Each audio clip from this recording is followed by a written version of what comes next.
tema que esta vez es un poco duro, diría yo. Es un tema pues que es desconcertante, sobre todo para los especialistas y para los padres también, lógicamente, porque son niños que no se comunican, son niños que viven como en otra onda, en otro mundo. Son niños que aparentemente son niños que se comportan con naturalidad, pero sin embargo no se comunican, no interactúan con usted adecuadamente, no interactúan con sus padres, con sus amigos, no hablan como los demás, tienen intereses particulares o restrictivos por las cosas que tienen que hacer y viven como en otro mundo.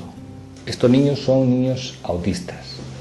La palabra parece muy fuerte, pero realmente es un concepto que se está ampliando. Hoy día no está siendo tan grave el problema, en el sentido de que estamos diagnosticando niños muy tempranamente en un contexto diagnóstico que se llama trastorno del espectro autista, y que son niños que no tienen los síntomas tan importantes o tan graves como los clásicos autistas, que eran niños con trastornos importantísimos del desarrollo neuropsicológico, que vivían en un modo totalmente aislado, que se golpeaban, que tenían trastornos de la comunicación muy severos, no hablaban nada.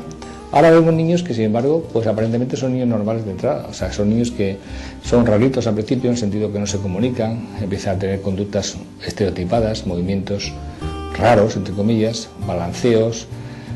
No tienen un lenguaje en desarrollo como otros niños, son niños que aparentemente van un poco a la suya, y mucha gente no se da cuenta de que es un trastorno autista, ¿no?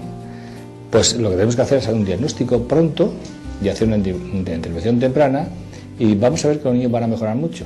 Hoy día el trastorno se etiqueta como, en el contexto de la morbilidad, de 1 de cada 200 niños, que es muy importante, son muchos niños. Realmente no sabemos si esto es un trastorno de tipo epidémico en el sentido de que hay muchos más niños de los que se esperaban que hubiese, ¿no?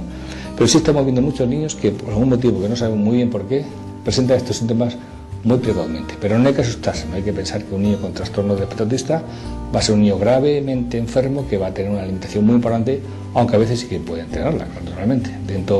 Desde el trastorno del espectro, pues es un continuum de problemas, es una sucesión de etapas evolutivas que van a ser más o menos severas. Para eso hoy día vamos a traer 2 especialistas en este tema, 2 especialistas que nos van a comentar con nosotros para facilitar un poco la exposición y para que ustedes comprendan bien lo que es el trastorno del espectro autista. Uno va a ser el doctor Etxepare de Borda, que es el director científico del Centro Red CENIT de Valencia, Centro de Neurodesarrollo Interdisciplinar, que han venido muchas veces por estos foros, y vamos a hablar con él pues de los aspectos del diagnóstico, de las pruebas que se hacen complementarias, de los distintos tipos, de un trastorno del espectro, pues tipos que van a enmarcar los cuadros clínicos diferentes, ¿no? Y eso va a ser pues seguramente muy provechoso. Y también le he pedido que traiga de Red CENIT una terapeuta, una psicóloga, que es Rosalía Ruiz, una persona que estuvo una vez, me acuerdo, de tiempo también aquí, y son de las personas que, gracias al diagnóstico precoz, a la intervención precoz, van a posibilitar que el niño pues mejore mucho en su evolución, en su relación psicosocial, en su interacción comunicativa del lenguaje, y que eso permita que pues no se entre tanto el problema y que mejore mucho, ¿no? O sea, esas personas lo vamos a ver a continuación. Y yo ahora quiero pues centrarme de nuevo para que ustedes tengan una buena situación del problema. ¿Qué es lo que tienen estos niños? Dificultad de la interacción social, dificultad de la comunicación, intereses particulares por algunos objetos y cosas de forma muy especial, y luego una serie de movimientos o estereotipias o actitudes que son un poco peculiares, y luego incluso los podemos describir como son algunas de ellas, ¿no? Y esto lo que condiciona es que hay que hacer un estudio neuropsicológico que comienza por una exploración neurológica, una valoración clínica, donde como siempre hay que coger un papel, un lápiz y empezar a escribir preguntando los antecedentes familiares, si hay alguien en la familia que tiene un problema parecido, si el parto fue normal, si el embarazo fue normal.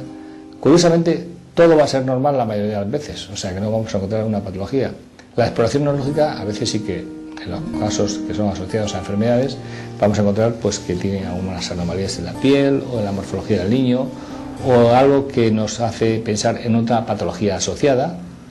Pero luego pasaremos a exploraciones complementarias como las que se hacen aquí mismo en el IMANEP. Uno es la de los estudios de electroencefalografía, que son estos registros que ya han visto otras veces, que se hacen un registro de la actividad eléctrica cerebral mediante unos electrodos que se colocan en la cabeza, y vemos como en algunos casos la actividad eléctrica cerebral está muy alterada, sobre todo en fases de sueño, y eso incluso posibilita pensar que hay un trasfondo realmente de la actividad eléctrica cerebral que se relaciona con estos tipos de alteraciones, incluso una medicación específica que se pueda dar.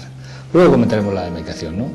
Y también se hacen estudios de neuroimagen con TACs o con resonancias, todos estudios que hacen que la anatomía del cerebro la tengamos a la luz, veamos cómo es las áreas anatómicas de los huecos ventriculares, de las áreas cerebrales del cerebelo, y curiosamente también casi todas las veces los estudios son negativos.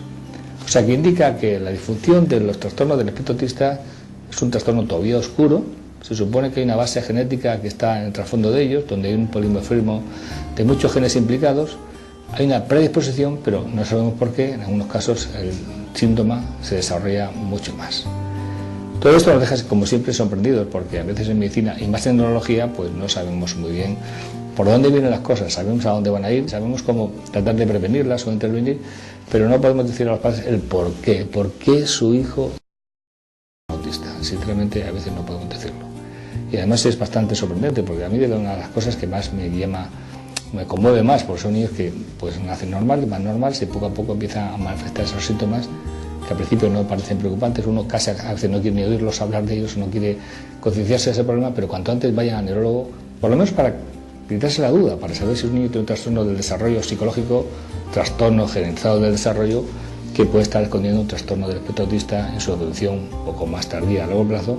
Y entonces ustedes se dan cuenta que el neurólogo lo que va a hacer es poner en marcha una serie de mecanismos de intervención, de diagnóstico y de tratamiento que hoy día va a posibilitar que el niño vaya mucho mejor. O sea que la esperanza es que el diagnóstico temprano posibilite una intervención temprana y mejor evolución.